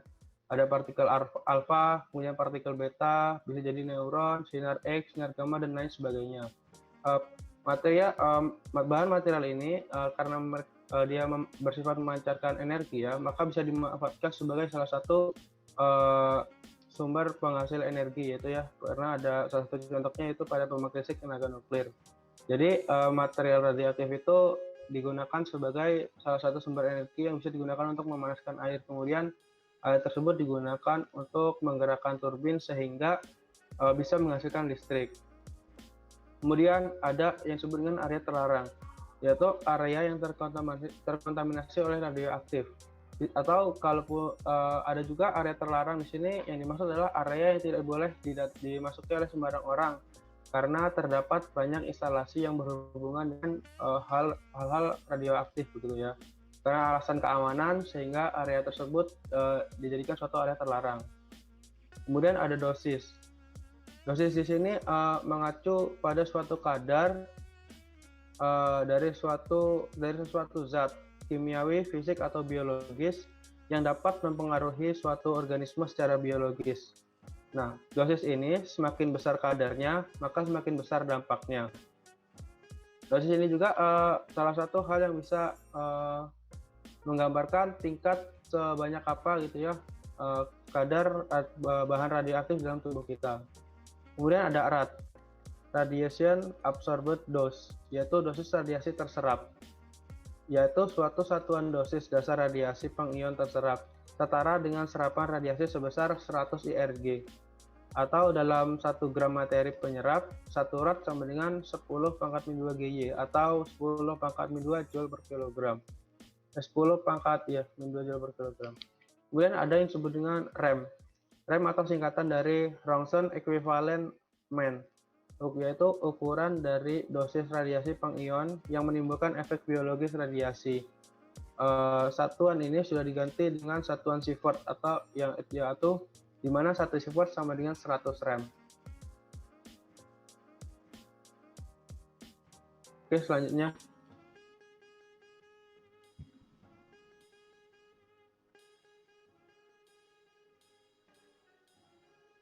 Baik, di sini ada yaitu paparan radiasi pada individu harus dikontrol dengan cermat dan dipantau secara akurat. Dosis biasanya diukur dalam rem. Istilah yang banyak digunakan itu berkaitan dengan pengukuran ya. Jadi di situ bisa kita lihat dua orang gitu ya melakukan pengukuran kadar radioaktif di situ. Nah, ketika pengukuran tersebut digunakan suatu alat khusus yang portable sehingga si peneliti bisa dengan aman melakukan pengukuran radioaktif dan tubuhnya tidak terpapar radioaktif. Nah, penggunaan pakaian tersebut memiliki material khusus di mana bisa mencegah proses dari partikel-partikel radioaktif untuk menembus tubuh mereka.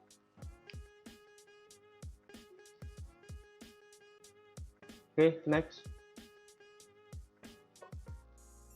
Kemudian, suatu perusahaan yang hubungan punya radioaktif, maka diperlukan penggunaan perangkat pengetahuan pribadi seperti lencana film, ruang saku, dosimeter saku, dan cincin film. Pengusaha juga harus melakukan survei komprehensif, identifikasi, dan evaluasi bahaya radiasi yang ada di tempat kerjanya. Jadi, dalam suatu perusahaan atau kilang penghasil energi ya yang memanfaatkan radioaktif, itu harus melakukan pengecekan yang rutin. Sama seperti sistem-sistem yang ada pada biasanya, diperlukan suatu agenda rutin yang mana untuk mengetahui seberapa besar dosis radiasi yang sudah diterima oleh pekerja di tempat tersebut. Kemudian setiap pekerja harus diberikan suatu alat pemantauan pribadi yang mana pengguna itu bisa mengecek seberapa besar dosis yang sudah mereka terima sehingga tetap terkendali walaupun sedang tidak di dalam suatu masa survei. Oke, next.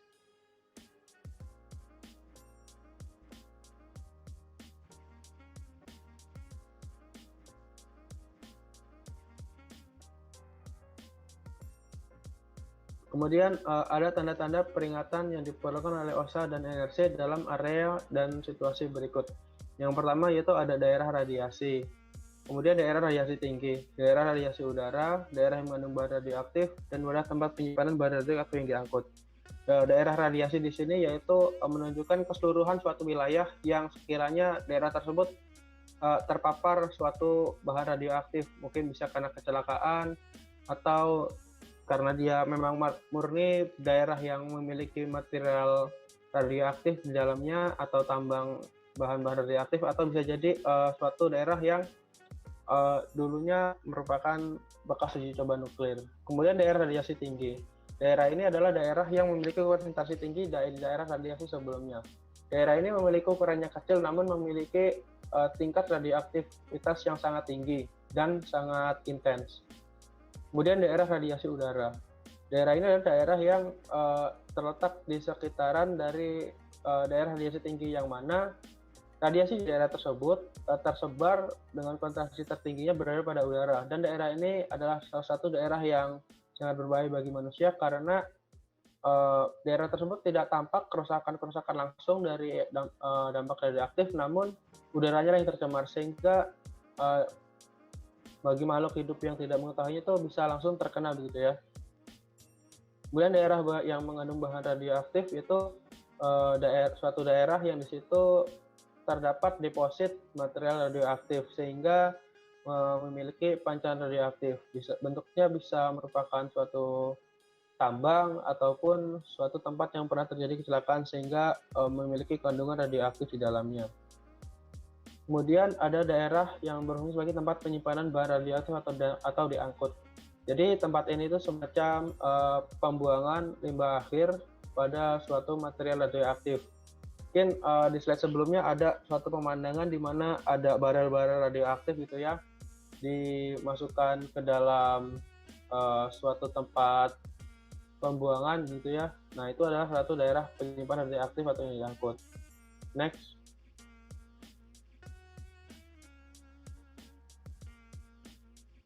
Nah di sini adalah salah satu contoh peta di mana suatu daerah memiliki kadar radiasi begitu ya. Di situ kita lihat legendanya, zona merah itu zona yang tertutup begitu ya. Lebih memiliki kadar radioaktif lebih dari 40 curies per square per kilometer dari atom cesium. Kemudian daerah kontrol permanen yaitu memiliki kadar 15 sampai 40 curies per square per kilometer dari atom cesium. Kemudian daerah yang dikontrol secara periodik 5 sampai 15 curie per square per kilometer. Kemudian ada daerah yang tak bernama gitu ya.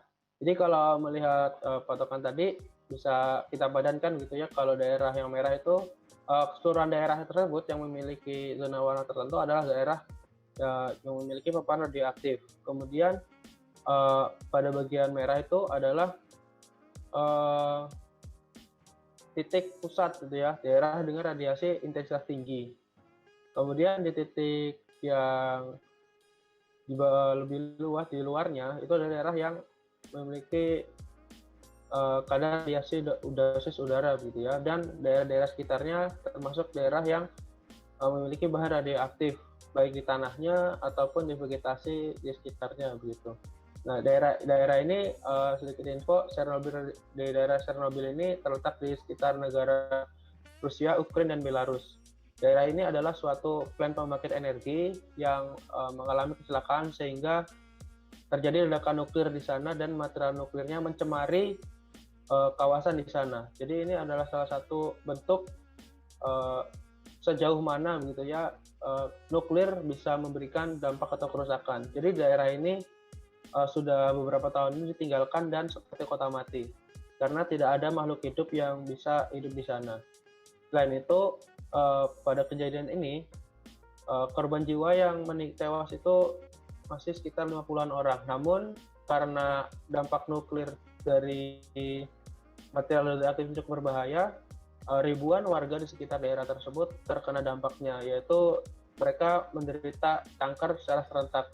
Jadi kematian yang diakibatkan oleh ledakan langsung itu tidak terlalu banyak, namun efek sampingan atau efek domino dari kecelakaan tersebut memiliki dampak yang sangat luas dan bertahan sangat lama, dan masih sampai sekarang daerah tersebut masih diisolasi.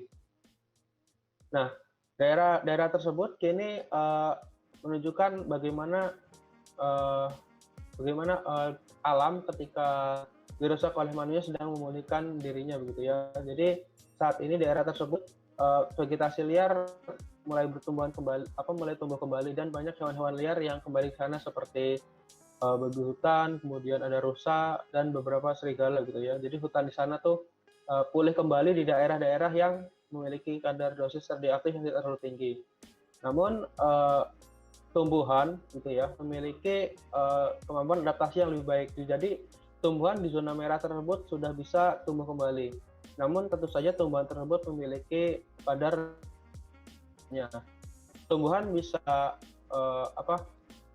bertahan hidup dan menyesuaikan diri dengan kadar radioaktif karena sel tumbuhan memiliki kemampuan untuk tumbuh menjadi sel apapun yang ada pada bagian tubuhnya. Tidak seperti sel hewan atau manusia yang memiliki spesialisasi tertentu.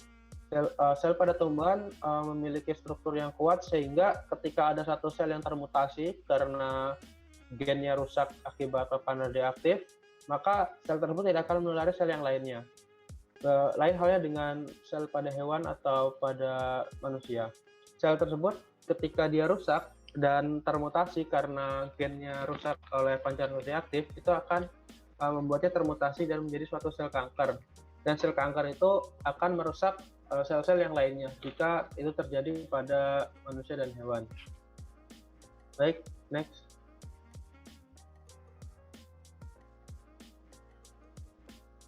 Nah, perusahaan yang memproduksi, menggunakan, menyimpan, atau mengangkut bahan radioaktif diwajibkan memiliki sistem mengacu sinyal yang memperingatkan pekerja agar segera mengungsi. Jadi, di dalam perusahaan itu diperlukan suatu sistem mitigasi atau peringatan dini ketika terjadi suatu pemindahan atau distribusi dari bahan radioaktif. Karena bahan radioaktif itu memiliki material-material yang memancarkan energi begitu ya. Jadi perlu diberikan peringatan kepada orang-orang yang bekerja di daerah tersebut untuk menghindar sesaat, sehingga dampak kontaminasi dari material radioaktif tersebut bisa dikurangi karena pengguna tersebut menghindari atau menjaga jarak dari material radioaktif tersebut. Penggunaan sirine ini ataupun perangkat sinyal yang lainnya tuh bisa digunakan asalkan tujuannya itu ya memang untuk menghindarkan pekerja dari dampak radioaktif yang ada di sekitarnya gitu ya. Next.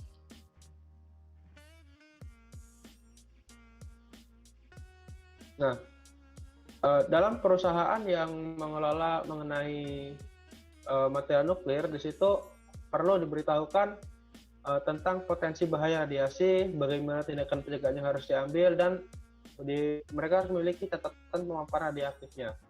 Jadi di sini saya lampirkan beberapa gambar dari ini ya, dari Batan Indonesia, di mana mereka rutin melakukan suatu pelatihan gitu ya mengenai bagaimana penanggulangan atau mitigasi jika sekiranya terjadi suatu bahaya radiasi. Itu mereka diajarkan bagaimana pencegahan yang harus mereka ambil.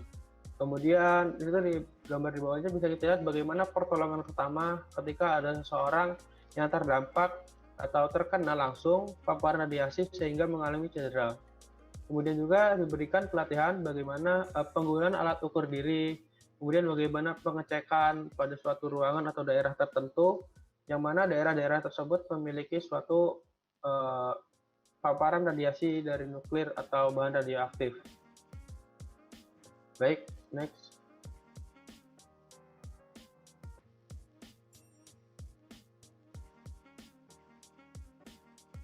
Nah, di sini ada beberapa hal ya yang saya masukkan di sini.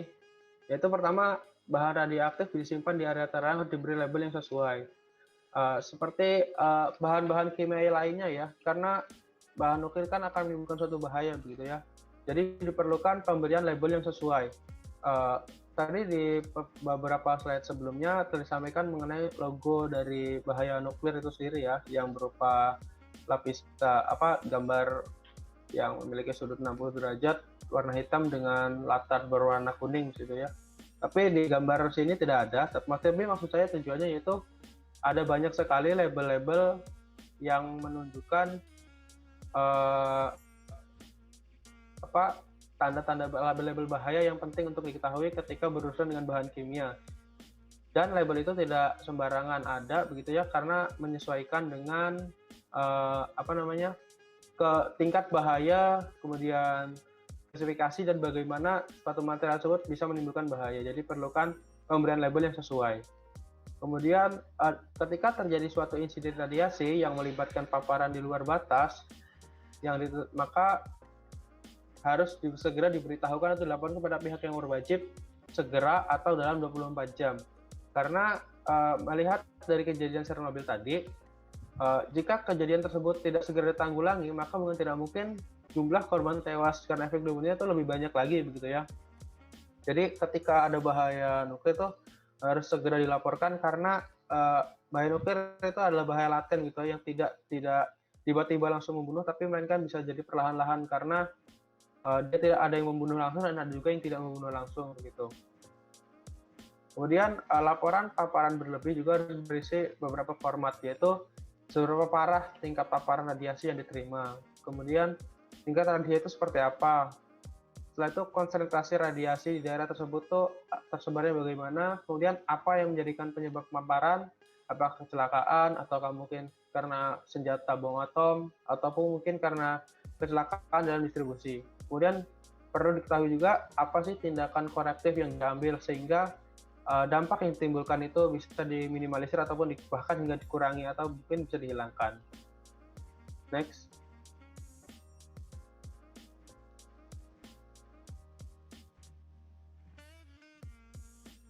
Baik, ini tadi ada salah satu pembagian ya dari radiasi yang mengionisasi atau non mengionisasi. Jadi bisa kita lihat di sini ada kurva dari gelombang elektromagnetik, mulai dari yang frekuensi rendah hingga yang frekuensi tinggi. Jadi berdasarkan gambar ini bisa kita simpulkan bahwa semakin rendah frekuensi gelombang elektromagnetik, maka yaitu semakin tidak mengionisasi. Namun semakin tinggi frekuensinya, maka ia semakin mengionisasi. Bisa kita lihat dari kiri ya, pertama ada gelombang radio, kemudian sinyal telepon, sinyal radar, kemudian sinyal yang dikeluarkan oleh TV remote, itu masih pada spektrum yang non-ionizing yang meliputi sinyal inframerah ataupun turunannya ataupun yang di atasnya sampai ke cahaya tampak. Kemudian semakin ke kanan ada sinar ultraviolet, kemudian sinar X-ray dan sinar dari material-material radioaktif yang memiliki frekuensi tinggi dan memiliki sifat mengionisasi. Jadi tingkat energi dari gelombang elektromagnetik itu mempengaruhi seberapa besar ia dapat mengionisasi atau mempengaruhi manusia ataupun material di sekitarnya itu ya. Semakin tinggi frekuensinya, ia akan semakin mudah dalam mengionisasi. Next.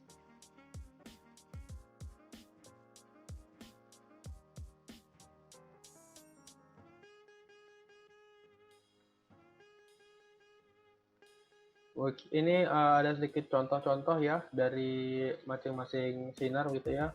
Ada cahaya tampak, ultraviolet, kemudian inframerah, dan ada gelombang microwave background gitu ya. Kemudian situ juga ada gambar di sinar X-ray, gambar dari partikel alfa dan beta, kemudian ada salah satu bentuk contoh bacaan sinar gamma. Oke, next.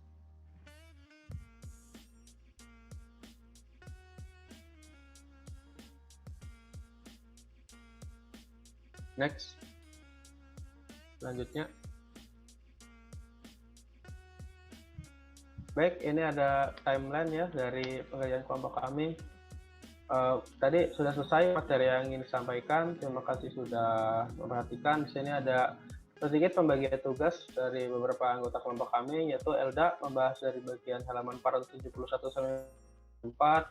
Kemudian ada dari Timothy mengerjakan dari halaman 475 sampai 478. Kemudian Made mengerjakan dari halaman 479 sampai 483. Dan saya sendiri dari 484 sampai 488. Kemudian situ ada timeline pengumpulannya ya. Ya, perlu dijelaskan. Oke, next. Baik, ini adalah buku referensi yang kami gunakan. Buku Occupational Safety and Health for Technologists, Engineers, and Managers, edisi ke-8, buat tulisan dari David L. Kostrad yang diterbitkan oleh Pearson. Oke, next. Terima kasih. Saya mewakili ini ya, rekan-rekan yang sebelumnya telah memaparkan materi, mengucapkan mohon maaf apabila terdapat kesalahan dalam penyampaian materi. Kemudian juga jika ada kekurangan mungkin bisa dikoreksi ya pada bagian bidang saran, kotak saran gitu ya, ataupun di kolom komentar. Saya mewakili kelompok 8 pamit undur diri. Saya akhiri. Selamat malam. Wassalamualaikum warahmatullahi wabarakatuh.